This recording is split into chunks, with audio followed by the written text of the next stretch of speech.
Danny Callahan had worked as a salvage operator for 15 years. He spent most of his time in the outer edges of human space, searching for old ships and broken machines that he could sell for parts. He had seen many strange things during his career. He had explored dead freighters floating in the darkness. He had walked through abandoned mining stations where the lights still flickered. He had found ships with no crew and no explanation for what had happened to them. But he had never seen anything like Auction Lot 7749. The auction house was located on Kepler Station, a busy trading post where merchants and salvage operators came to buy and sell goods. Danny had attended hundreds of auctions in this same building. Usually, the hall was packed with buyers fighting for the best deals. People would shout their bids and wave their paddles in the air. The noise would be deafening. Today was different. Today, the hall was almost empty. Danny counted only 3 other people sitting in the dim room. They looked bored. None of them seemed interested in the item being sold. This confused Danny because the item on display was not junk or spare parts. It was a galactic cruiser. The holographic projector in the center of the room showed a 3-dimensional image of the ship. It was massive, nearly 2 kilometers long from front to back. The design was elegant with smooth curves and flowing lines that looked nothing like human engineering. This was clearly an alien vessel, and it was beautiful. "Starting bid is 5,000 credits, the auctioneer announced. His voice echoed through the empty hall. Danny looked around. Nobody moved. Nobody raised a paddle. The other buyers stared at their phones or looked at the ceiling. 5,000 credits for a 2-kilometer alien cruiser. That was nothing. That was less than Danny paid for lunch most days. Something was very wrong here. But Danny raised his paddle anyway. "Sold to the gentleman in row 3, the auctioneer said quickly, as if he wanted to finish the sale before Danny could change his mind. Katie Brennan was waiting for him outside the auction hall. She was his business partner and the best engineer he had ever known. She had spent 10 years in the military before leaving to join his salvage operation. Her dark hair was tied back, and her eyes were sharp and suspicious. "Did you get it?" she asked. 5,000 credits, Danny said. Nobody else even bid. Katie grabbed his arm and pulled him into a corner. "Danny, listen to me. Something is wrong here. A ship that size should have attracted every major corporation in the sector. There should have been government representatives and military officers fighting for the chance to buy it. Why was nobody there?" Danny shrugged. "Maybe our luck finally changed." "Your luck does not change like this," Katie said. "Nobody's luck changes like this. There is a reason that ship was cheap, and I think we should find out what it is before we board it." But Danny was already walking toward the docking bay. He had spent his whole life dreaming of a discovery like this. He was not going to let fear stop him now. The ship was waiting for them in Docking Bay 47. Seeing it in person was different from seeing it in the hologram. The vessel was enormous, blocking out the stars behind it. The hull was dark gray with patterns etched into the metal that seemed to glow faintly in the station lights. They entered through a small airlock on the lower deck. The door slid open smoothly, and they stepped inside. The airlock sealed behind them with a soft click. The corridor ahead was dark. Katie turned on her flashlight and swept the beam across the walls. Danny felt his stomach drop. The walls were covered in strange symbols. They were not like any writing he had ever seen. The shapes seemed to move and shift when he looked directly at them. When he looked away, they became still again. "Do you see that?" he whispered. "I see it," Katie replied. Her voice was tight with tension. The air had a strange metallic taste. It was not unpleasant, but it was unfamiliar. Danny took a deep breath and tried to stay calm. Then he heard it. Somewhere deep within the ship, something was humming. It was a low, steady sound, like the heartbeat of some great sleeping creature. Katie pulled out her scanner and began taking readings. After a few seconds, her face went pale. "Danny," she said slowly, This ship is still powered. The reactor core is active." "That is impossible," Danny replied. "The auction listing said this ship was found dead in space. It said the vessel had been drifting for 300 years. "The listing was wrong," Katie said, "or someone lied." They looked at each other in the dim light. Both of them understood what this meant. A powered ship was not a derelict. A powered ship might still have systems running. A powered ship might still have defenses. But they had come too far to turn back now. They moved deeper into the vessel, walking slowly through corridors that seemed impossibly clean. There was no dust, no decay, no signs of the 3 centuries this ship had supposedly been abandoned. The floors were smooth and polished. The walls gleamed in the light of their flashlights. After 20 minutes of walking, they found the bridge. It was a large circular room with control panels arranged in a ring around a central platform. Most of the screens were dark, but a single terminal in the middle of the room glowed with soft blue light. Danny felt drawn to it. He walked across the bridge without thinking, his feet moving on their own. Katie called out to him, but her voice seemed distant and muffled. He reached the terminal and looked down at the glowing screen. His reflection stared back at him from the smooth surface. Then he touched it. The moment his fingers made contact with the console, everything changed. Lights flickered on throughout the ship.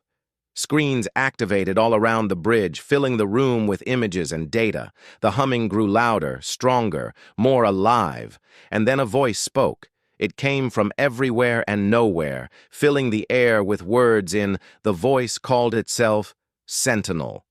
It explained that it was an artificial intelligence, a program designed to watch over the ship and wait for the right person to find it. The ship itself was called the Wanderer, and it was very, very old. "How old?" Danny asked. He was still standing at the central console, afraid to move. "This vessel was constructed 12,000 years ago," Sentinel replied. "It was built by a species known as the Architects."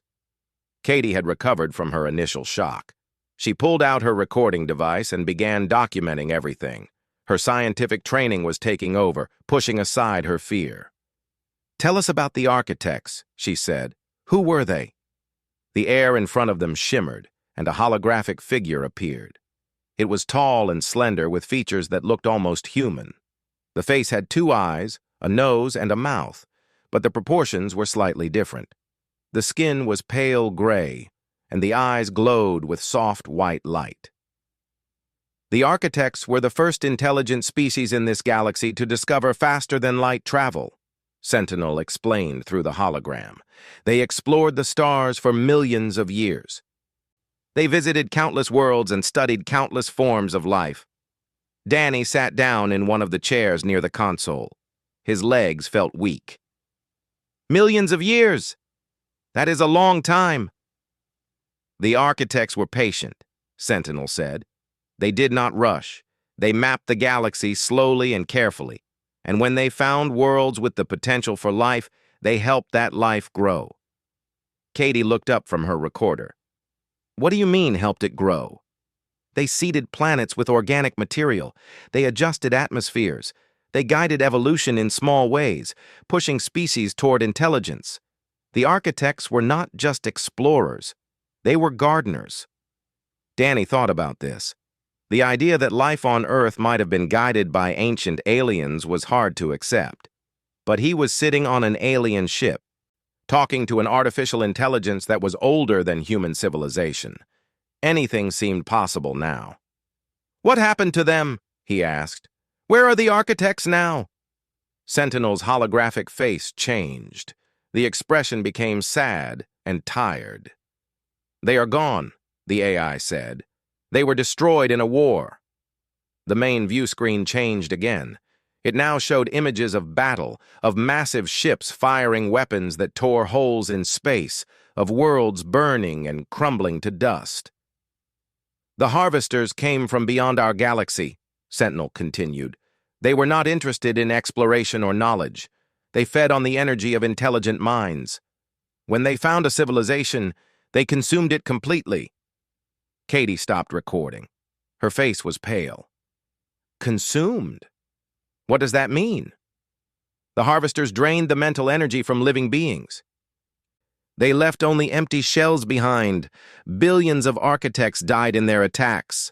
The war lasted for 10,000 years. Danny felt cold. And the architects lost?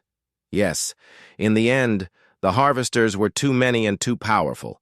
The architects knew they could not win. So they made a plan. They built ships like this one and scattered them across the galaxy. They left behind their knowledge, their technology, and their hope. Hope for what? Katie asked. Hope that someday a new species would rise, a species that could finish what the architects started, a species that could defeat the harvesters. The view screen changed once more. Now it showed images of Earth through the ages. Danny saw dinosaurs walking through ancient forests. He saw early humans making tools from stone. He saw cities rising and falling throughout history. Humans, Sentinel said. Your species was not an accident. The architects designed you. They planted the seeds of your evolution millions of years ago. They gave you creativity, adaptability, and the will to survive. You were made to be their successors. Danny stood up. His mind was racing. You are saying that humans were created by aliens? Guided, not created, Sentinel corrected. The architects did not build you from nothing. They found early primates on Earth and adjusted their genetic code. They pushed your evolution in certain directions.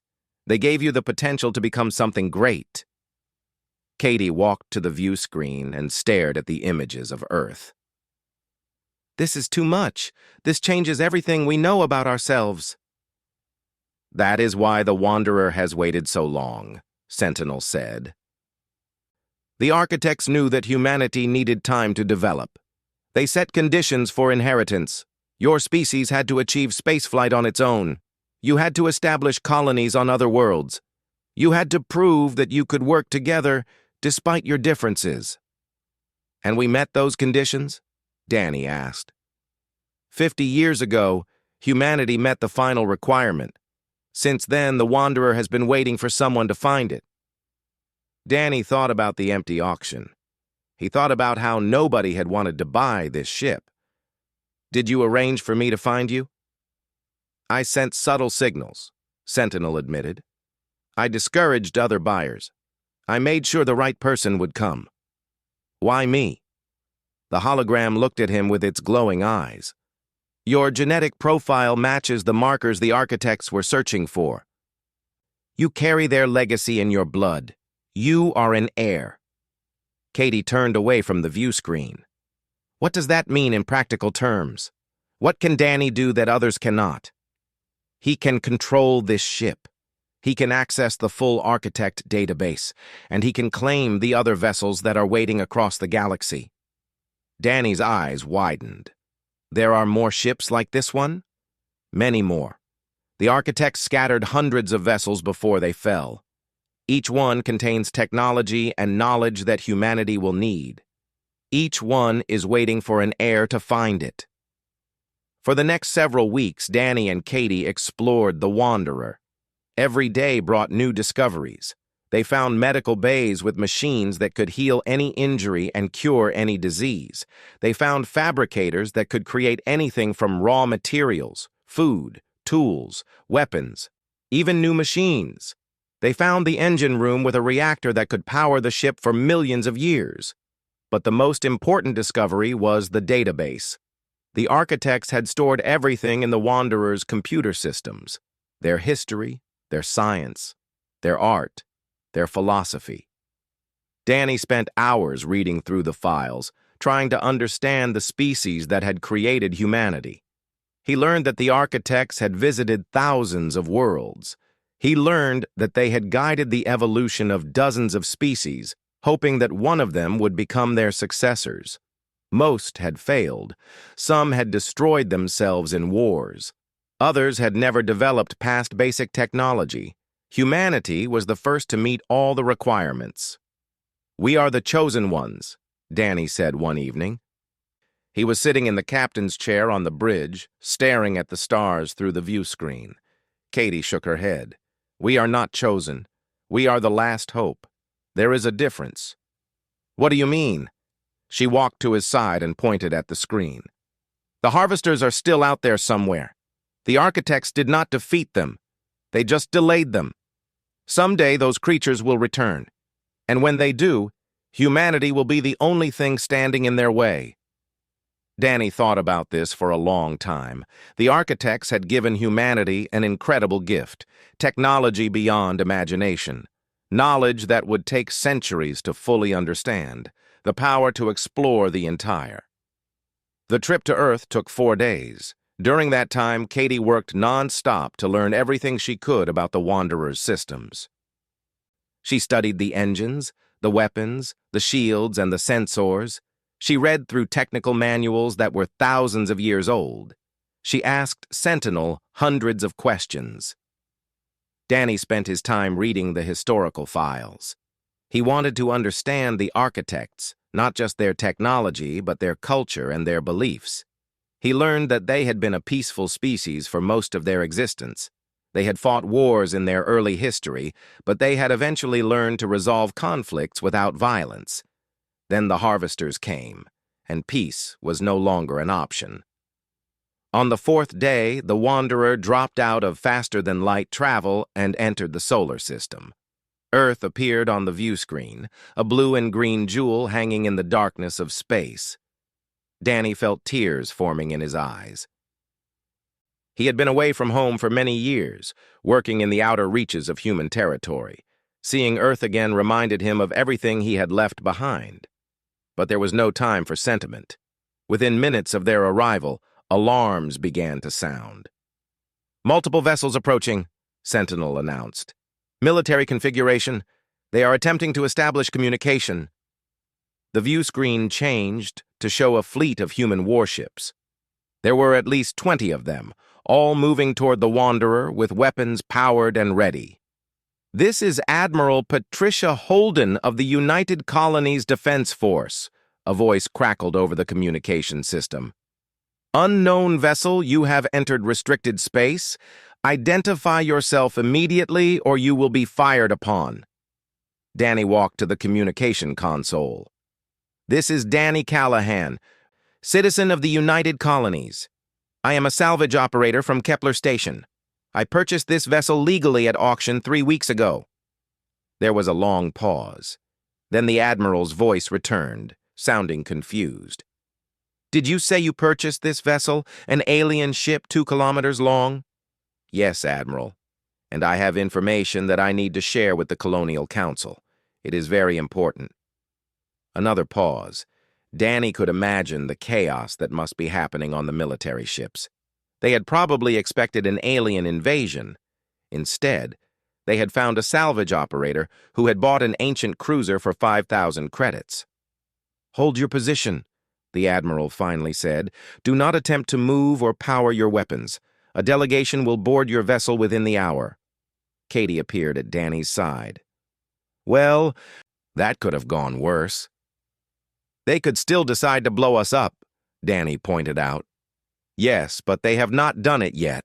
That is progress." The delegation arrived exactly 1 hour later. Admiral Holden led the group, accompanied by a dozen soldiers in full combat armor. They moved through the corridors of the Wanderer with their weapons raised, ready for any threat. Danny met them at the main airlock. He kept his hands visible and spoke calmly. "Welcome to the Wanderer, Admiral. Please follow me to the bridge." The Admiral was a woman in her 60s with short gray hair and sharp eyes. She studied Danny carefully as they walked through the ship. Her soldiers scanned everything with their equipment, taking readings and recording images. "This technology is not human," she said. It was not a question. "No," Danny agreed. "It is very old and very advanced. The species that built it called themselves the architects." They reached the bridge, and Danny introduced them to Sentinel. The AI appeared as a hologram and explained the history of the ship, the architects, and humanity's role as their successors. The Admiral listened without interrupting. Her face remained calm, but Danny could see the tension in her shoulders. When Sentinel finished, the Admiral was quiet for a long time. "You are telling me," she finally said, "that humanity was engineered by aliens, that we were designed to inherit their technology, and that somewhere out there an enemy exists that destroyed an entire civilization?" "Yes, Admiral," Danny said. "That is exactly what I am telling you." "And you have proof of this?"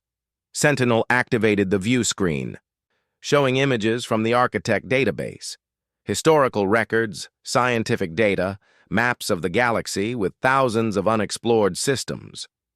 The Admiral watched it all with growing amazement. "If this technology fell into the wrong hands," she said quietly, "it could destroy us." "Or it could save us," Danny replied. "Admiral, the Architects believed in humanity. They spent millions of years preparing for us. They gave everything they had so that we could have this chance. We owe it to them to use this gift wisely." The Admiral turned to face him. "And how do you propose we do that?" Danny had thought about this question during the entire journey home. He knew that his answer would shape the future of humanity. "I want to share this with everyone," he said. "Not just one nation, not just one corporation, all of humanity, together." The Architects did not choose the United Colonies or any specific government. They chose our species. The inheritance belongs to all of us. The Admiral studied him for a long moment. Then, slowly, she nodded. "I cannot make that decision on my own," she said. "The Colonial Council will need to debate this. There will be arguments and disagreements. Some people will want to keep this technology for themselves. Others will want to destroy it out of fear." "I understand," Danny said, "but I am not going to give this ship to anyone who wants to use it for power or profit. If the Council tries to take the Wanderer by force, I will leave. This ship can outrun anything humanity has ever built." The Admiral almost smiled. "You would become a fugitive? An enemy of the state?" "If necessary, but I do not think it will come to that. I think most people will understand what this means. We have a chance to become something greater than we ever imagined. We have a chance to reach the stars." The weeks that followed were difficult. The Colonial Council debated endlessly about what to do with the Wanderer and its technology. Some members wanted to study the ship in secret. Others wanted to share the discovery with the entire world. A few wanted to destroy it, afraid of what the alien technology might do to human society. Danny refused to participate in the political games. He stayed on the Wanderer with Katie, continuing to study the Architect systems. Sentinel helped them understand the more complex technologies, translating alien concepts into terms that humans could grasp. One evening, Katie found Danny standing in the observation deck, staring at Earth through the transparent walls. "The Council made a decision," she said. Danny did not turn around. "What did they choose?" "They voted to create a new organization. It will be called the Heritage Coalition. Its purpose is to study and distribute Architect technology for the benefit of all humanity. Every nation and colony will have equal access. Every discovery will be shared openly." Danny finally turned to face her. "They agreed to share?" Katie smiled. "It was not easy. There was a lot of arguing. But in the end, most of them understood that this is too important for any one group to control. The Architects gave this gift to all of us. It would be wrong to keep it for ourselves." Danny felt a weight lift from his shoulders. He had been afraid that greed and fear would win. He had been prepared to flee into deep space rather than let the Wanderer become a weapon for any single power. But humanity had surprised him. When faced with the greatest discovery in history, they had chosen to share. It was a small step. There would be more challenges ahead. There would be people who disagreed and tried to take the technology by force. There would be conflicts and setbacks. 6 months had passed since the formation of the Heritage Coalition. In that time, The world had changed more than anyone could have predicted. The Wanderer was moved to a neutral position in space, halfway between Earth and Mars. It became the headquarters for the new organization. Scientists and engineers from every nation traveled there to study the architect technology. They worked together in teams, sharing discoveries and solving problems as a united group. Danny Callahan was not comfortable being a leader.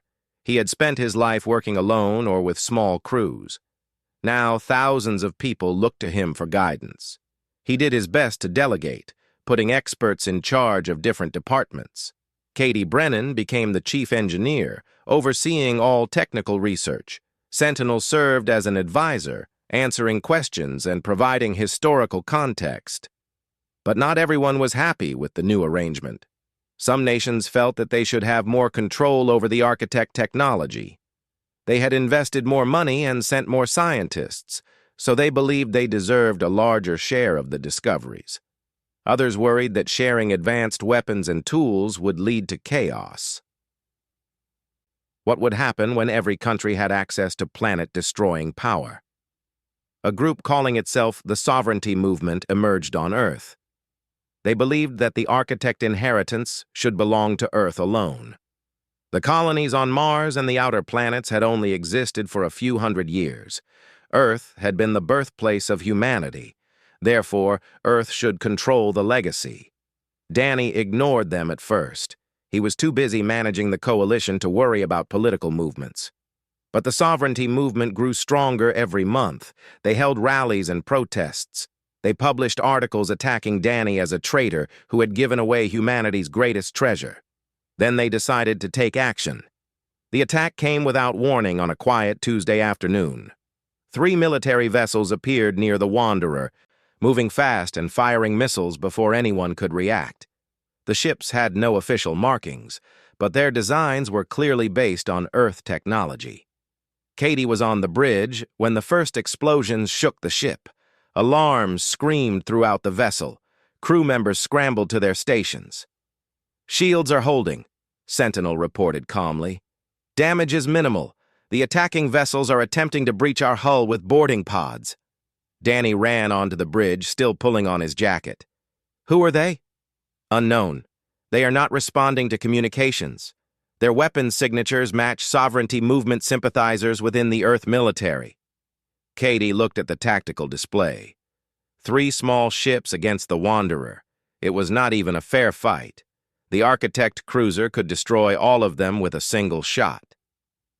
"Sentinel, power up the main weapons," she said. Danny grabbed her arm. "Wait.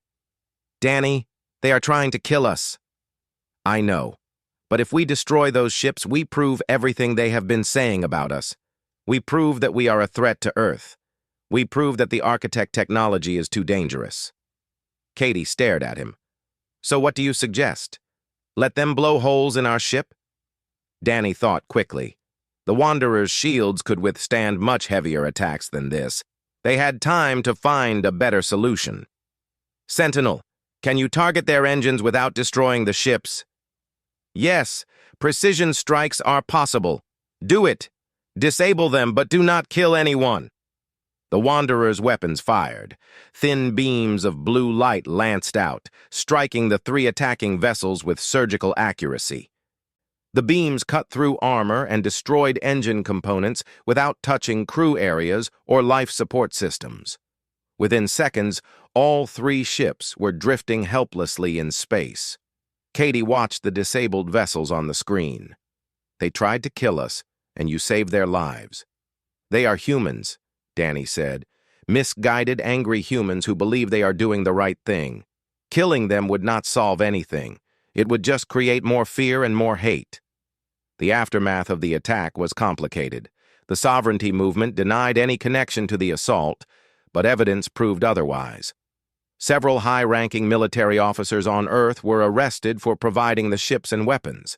The movement's leaders were questioned, and some were charged with conspiracy. But the attack had revealed something troubling. There were deep divisions within human society. Many people feared the architect technology. Many others wanted to control it for their own purposes. The coalition could not simply ignore these concerns. Danny called a meeting of all department heads. They gathered in the main conference room aboard the Wanderer, representatives from every major nation and colony. "We have a problem," Danny began. "We have spent 6 months studying technology and making discoveries, but we have not spent enough time talking to people. We have not explained why this matters or how it will help them." A scientist from the European Federation raised her hand. "What do you suggest?"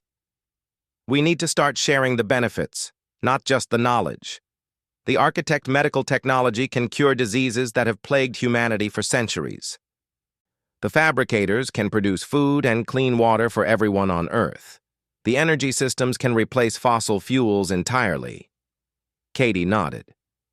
"We have been so focused on understanding the technology that we forgot to use it." "Exactly. If people see that the architect legacy improves their lives, they will support the coalition. They will understand that this belongs to everyone."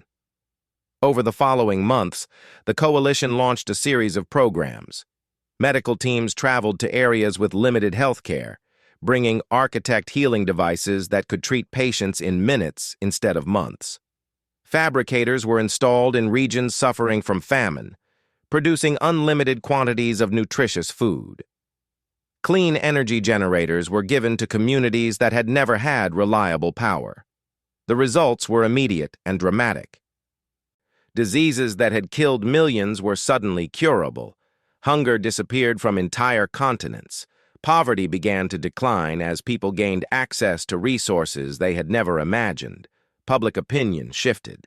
The sovereignty movement lost supporters as people saw the benefits of sharing. Governments that had opposed the coalition changed their positions. Even some of the officers who had planned the attack publicly apologized and asked to join the organization. But Danny knew this was not the end of the struggle. There would always be those who wanted power for themselves. There would always be fear of change and resistance to progress. The coalition would need to remain vigilant. One evening, Katie found him in the observation deck. He spent a lot of time there, staring at the stars and thinking about the future. "You did something remarkable today," she said. Danny looked at her. "What do you mean?" "The attack. You could have destroyed those ships easily. Nobody would have blamed you, but instead you showed mercy. You proved that having power does not mean you have to use it." Danny shook his head. "I did not feel powerful. I felt scared. Scared that I would make the wrong choice. Scared that people would die because of me." Katie sat beside him. "That fear is what makes you the right person for this job. The architects did not choose humanity because we are the strongest or the smartest. They chose us because we can be better. Because we can choose mercy over revenge, cooperation over conflict." Danny thought about her words for a long time. Outside, the stars burned silently in the endless dark. "The harvesters are still out there," he said finally. "Someday, they will return, and when they do, we need to be ready." "We will be," Katie replied. "Humanity has faced extinction before. We have survived ice ages and plagues and wars. We have always found a way to keep going. But this is different. The harvesters destroyed the architects, and they were far more advanced than us."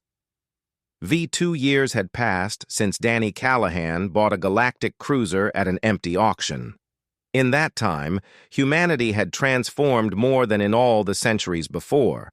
The Heritage Coalition had grown from a single ship to a vast organization spanning the entire solar system. New vessels were being built using architect designs, constructed in orbital shipyards around Earth and Mars. Medical centers equipped with alien technology had been established on every continent. Clean energy-powered cities that had once choked on pollution, but the greatest achievement was still ahead. The Architect database contained the locations of other legacy vessels scattered across the galaxy. The Wanderer was just one of hundreds of ships waiting to be claimed. Each one held unique technology and knowledge.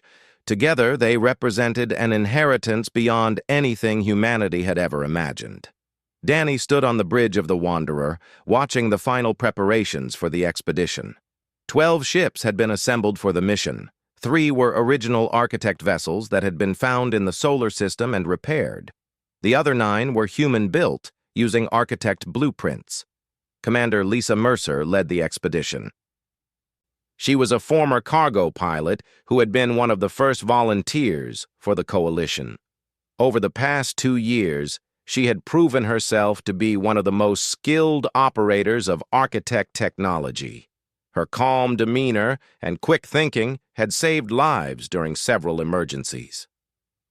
"All ships report ready for departure," she announced from her position at the command console. "The fleet is awaiting your order."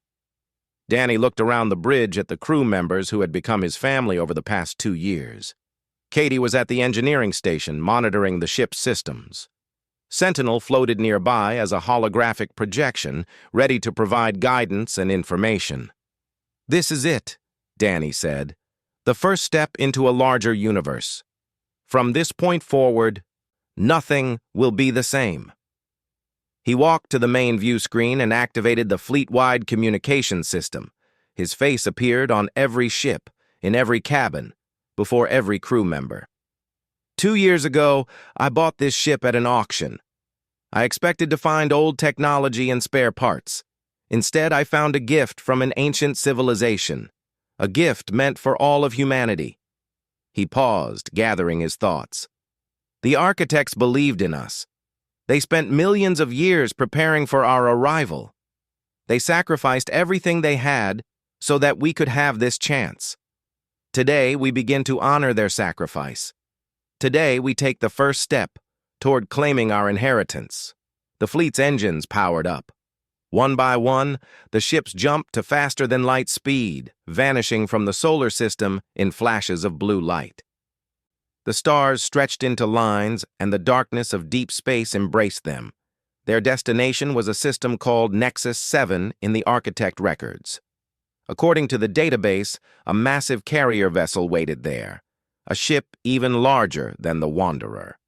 It had been dormant for 8,000 years, waiting for an heir to find it. The journey took 3 days. During that time, Danny reviewed the mission plans with Commander Mercer and the other ship captains. They discussed potential threats and prepared for any situation, but none of them were prepared for what they found.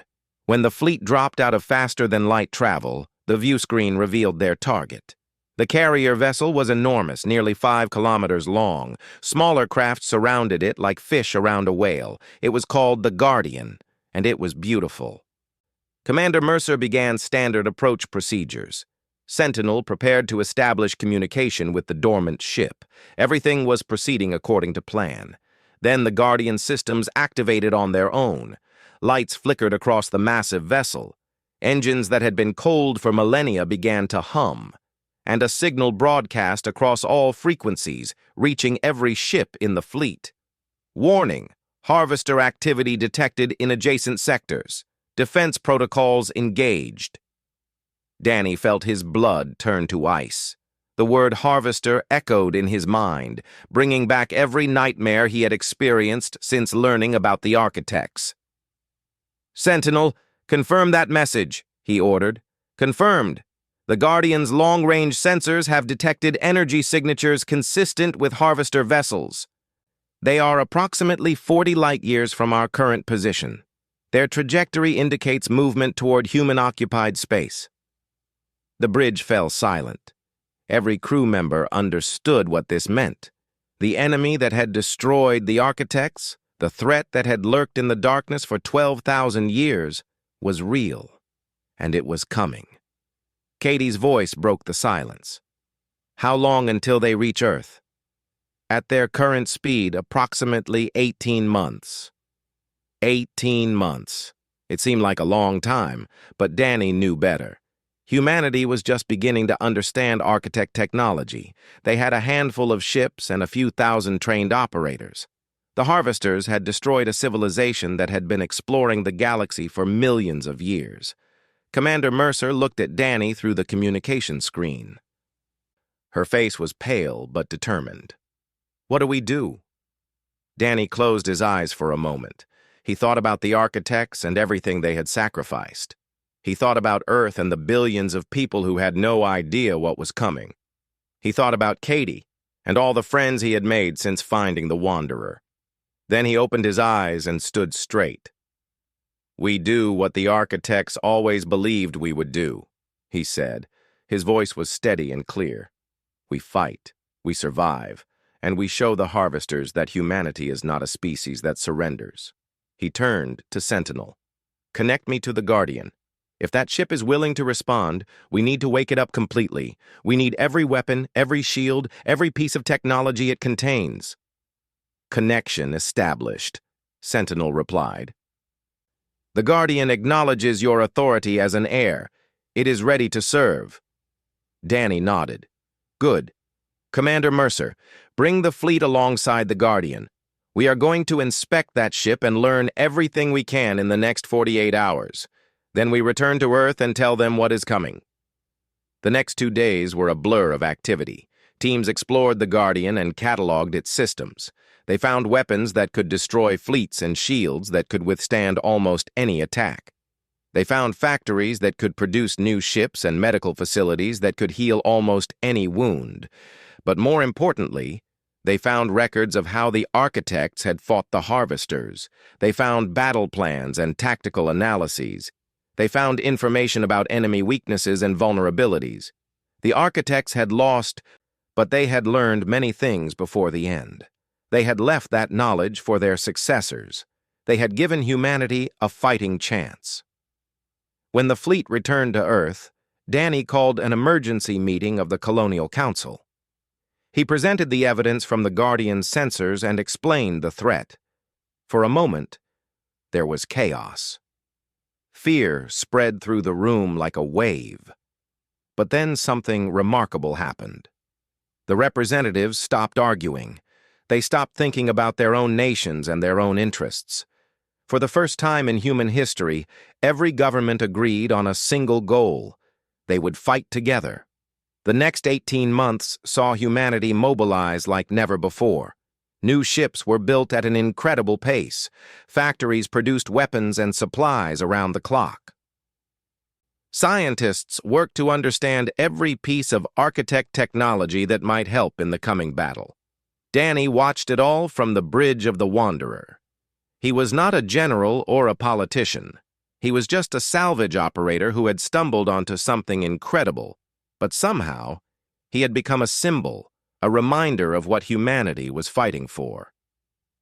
Katie stood beside him on the day the first harvester ships entered sensor range. "Are you scared?" she asked. "Terrified," Danny admitted.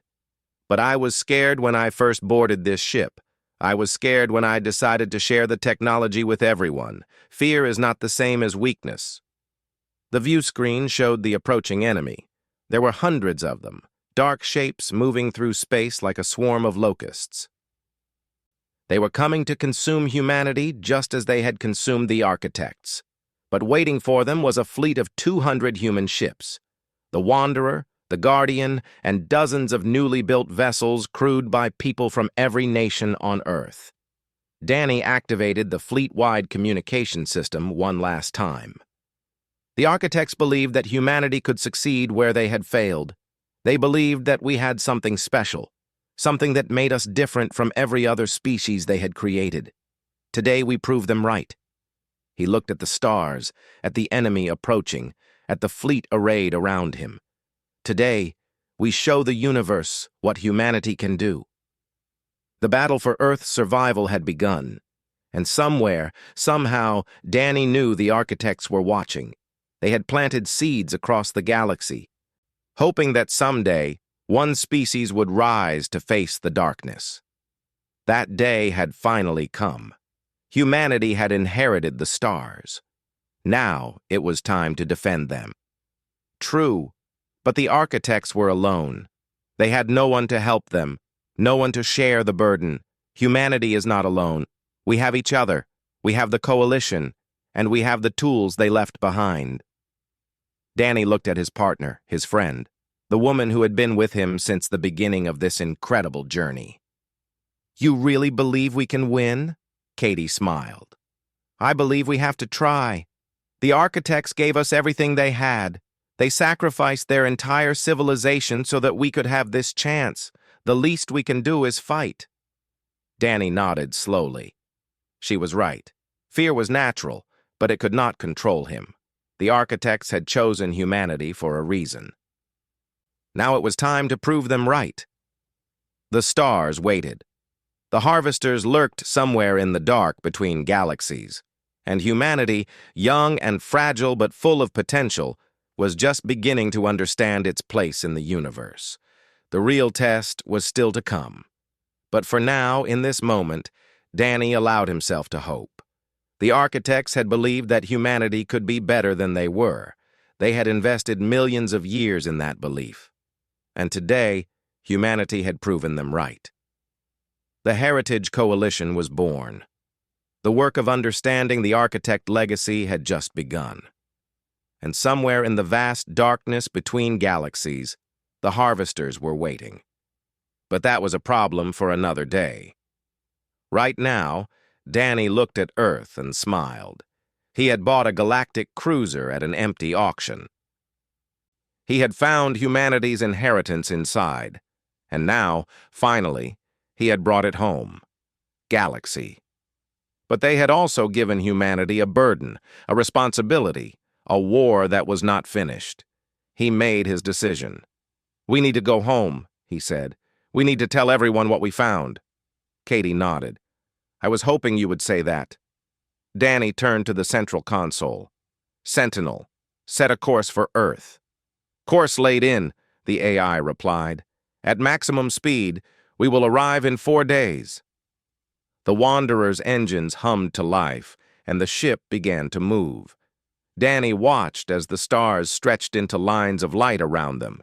He had bought a galactic cruiser at an empty auction. He had expected to find salvage and spare parts. Instead, he had found humanity's inheritance, and now he was bringing it home. Perfect English. Human detected. "Genetic profile confirmed. Welcome, heir of the architects." Katie stumbled backward, her eyes wide with shock. "What did it just call you?" Before Danny could answer, the main view screen at the front of the bridge lit up. It displayed a map of stars, thousands of systems arranged in a vast spiral pattern. None of the names were familiar. None of the locations matched any chart Danny had ever seen. But there, at the center of the map, one world was highlighted in gold: Earth. Danny stared at the screen, his heart pounding in his chest. He had bought this ship for 5,000 credits at an empty auction. He had expected to find old technology and spare parts. Instead, he had found something that would change everything.